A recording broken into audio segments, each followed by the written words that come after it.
Hi, everybody. Welcome back. We are continuing our series on management and coaching with Suzanne McFarlin. Today's segment is going to be on how to close the vision and strategy gap. First question, what do you see is the importance of having a vision as a manager? So with no vision, it's like a ship afloat at sea drifting with no course. So, and also without a vision, it's hard to lead people well.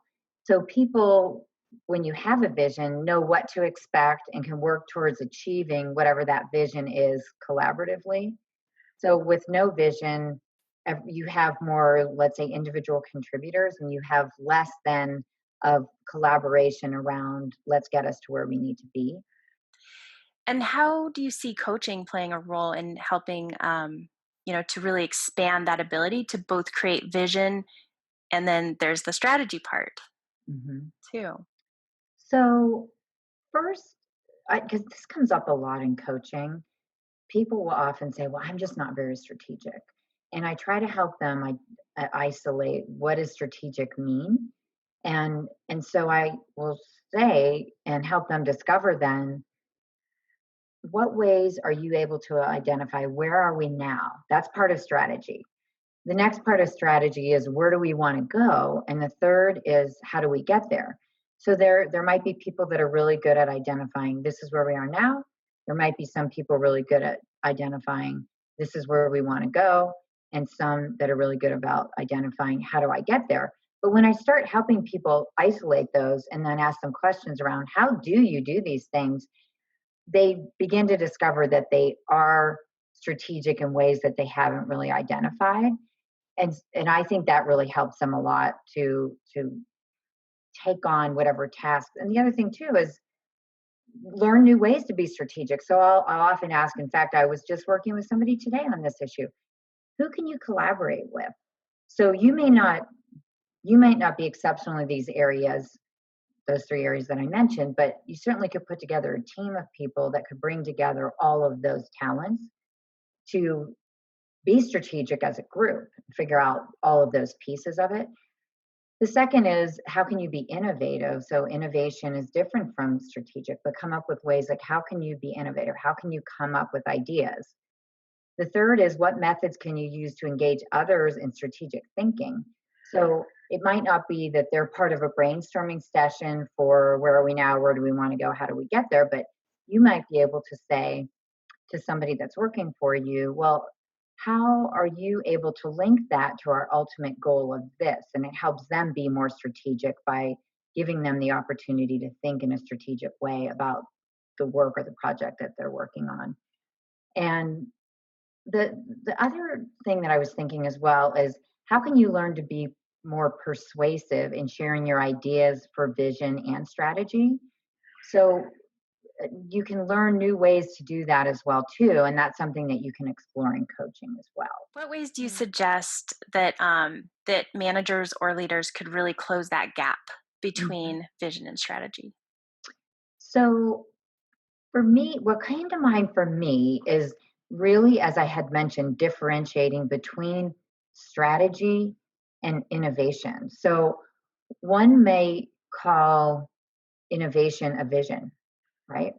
So Mhm.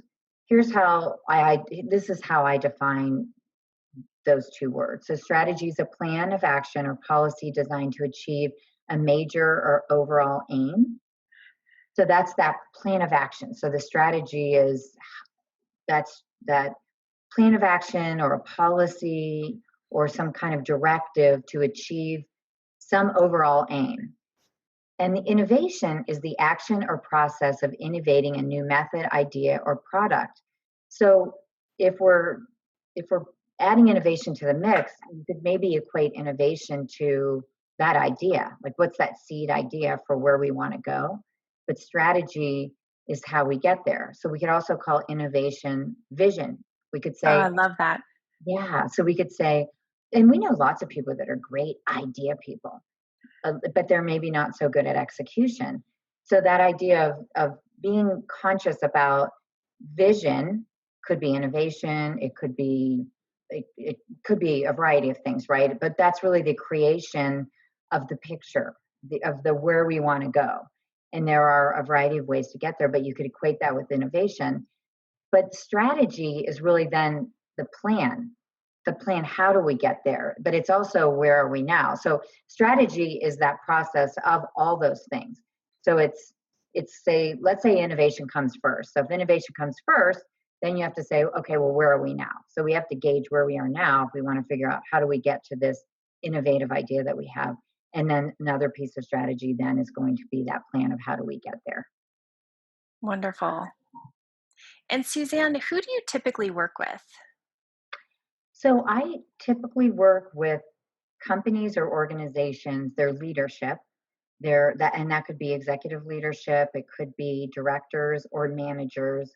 I also work with high potentials or emerging talent. So I work with them on engaging and retaining their talent and building a pipeline of next generation leaders.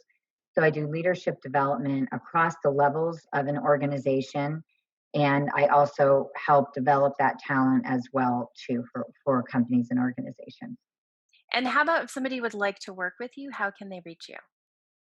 So my website, www.stepupleaders.com, has my contact information and a contact form there.